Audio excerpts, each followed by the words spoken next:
Assalamualaikum warahmatullahi wabarakatuh. Hai anak-anak, apa kabar kalian? Semoga kalian selalu sehat.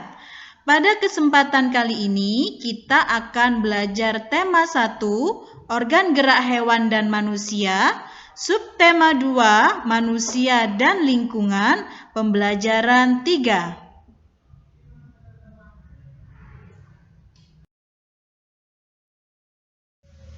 Anak-anakku yang pandai, yang kalian saksikan saat ini adalah gambar keindahan Indonesia berupa perkebunan di wilayah pegunungan.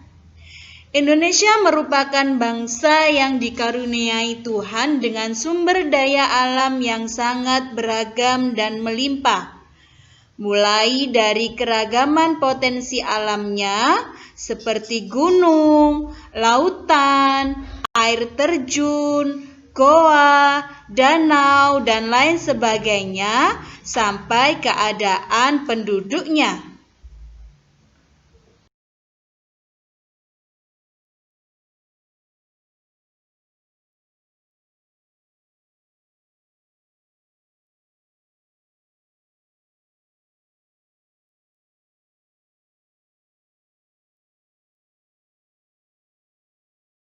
Nah, anak-anak, yang kalian saksikan saat ini adalah peta kepadatan penduduk di Indonesia.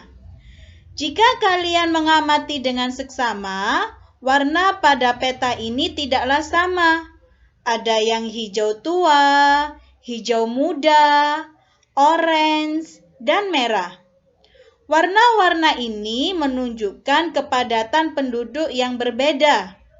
Seperti warna hijau tua, menunjukkan bahwa di wilayah yang berwarna hijau tua ini penduduknya kurang dari 10 orang per kilometer persegi. Sementara pada hijau muda mengindikasikan atau menandakan bahwa cuma ada 10-49 orang per kilometer persegi. Sedangkan warna orange yang ada pada Pulau Sumatera dan Pulau Sulawesi menunjukkan terdapat 100 sampai dengan 199 orang per kilometer persegi. Sedangkan warna merah menunjukkan lebih dari 1.299 orang per kilometer persegi. Sehingga kalian tentunya bisa membedakan wilayah manakah di Indonesia yang paling padat penduduknya. Sedangkan ini adalah peta suku bangsa di Indonesia. Seperti yang kalian ketahui bahwa Indonesia memiliki banyak suku bangsa.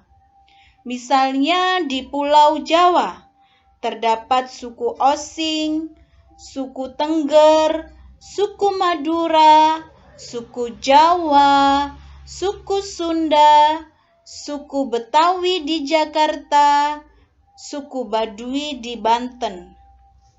Sementara di Pulau Sumatera ada suku Gayo di Aceh, suku Minang di Sumatera Barat, suku Batak di Sumatera Utara. Di Pulau Kalimantan terdapat suku Dayak dan suku Banjar. Di Pulau Sulawesi terdapat suku Bugis, suku Toraja, dan suku Minahasa. Sementara di Pulau Papua terdapat suku Dani, suku Asmat, dan masih banyak suku-suku lainnya yang ada di Indonesia. Anak-anakku sekalian, ini adalah keragaman agama di Indonesia. Agama Islam memiliki kitab suci Al-Quran dan beribadah di masjid. Agama Kristen dan Katolik, kitab sucinya adalah Alkitab. Mereka beribadah di gereja. Agama Buddha memiliki kitab suci Tripitaka dan beribadah di vihara. Sedangkan agama Hindu memiliki kitab suci Weda dan bertempat ibadah di pura. Terakhir, yang keenam adalah agama Konghucu, memiliki kitab suci Sisu Wuching dan mereka beribadah di kelenteng. Nah, anak-anak, karena Indonesia itu sangat beragam, untuk mengetahui lebih lanjut, kalian bisa bertanya melalui kegiatan wawancara. Apa itu wawancara? Wawancara adalah kegiatan tanya jawab yang dilakukan antara pewawancara dengan narasumber untuk mendapatkan informasi. Narasumber itu apa ya? Narasumber adalah orang yang memberikan informasi. Ada beberapa hal yang harus dilakukan sebelum melakukan wawancara. 1. Tentukan narasumber yang ingin kalian wawancarai. 2. Buatlah janji dengan narasumber. 3. Tentukan waktu dan tempat untuk wawancara. 4. Siapkan peralatan. Dan yang terakhir, susunlah pertanyaan dengan baik apa saja yang akan kalian tanyakan kepada narasumber.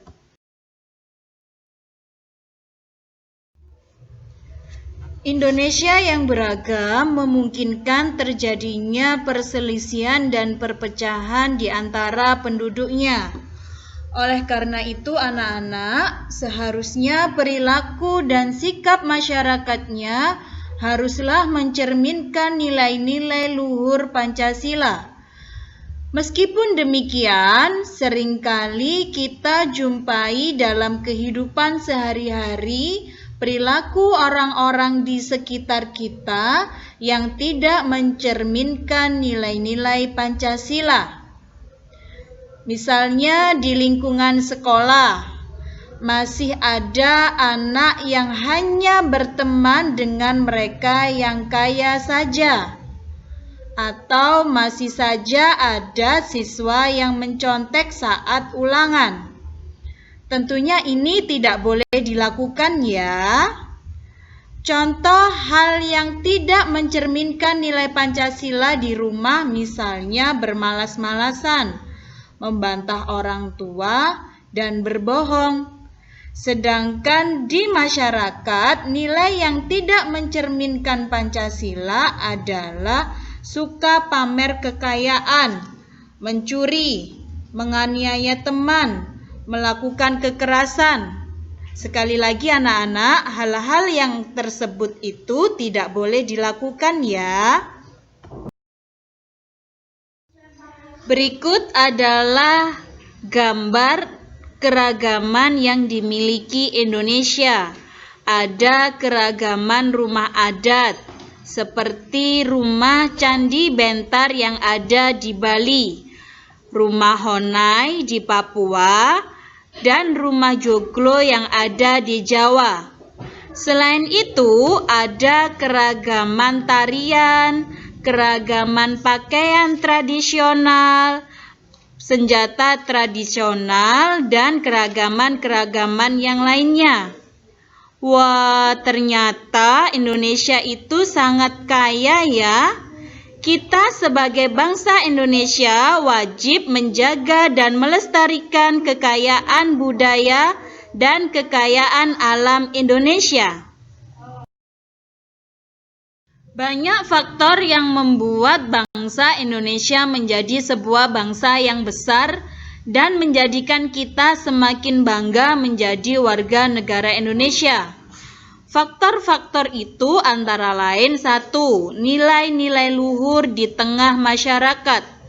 Wilayahnya yang luas dan berbentuk kepulauan, letak geografis dan strategisnya Indonesia, besarnya jumlah penduduk, beragam suku, agama, ras, dan golongan, dan beragamnya budaya, sosial, dan ekonomi yang dimiliki Indonesia. Bangga menjadi bangsa Indonesia yang berbudi luhur. Demikian pembelajaran hari ini anak-anak. Semoga pembelajaran ini bermanfaat untuk kalian. Terima kasih. Wassalamualaikum warahmatullahi wabarakatuh.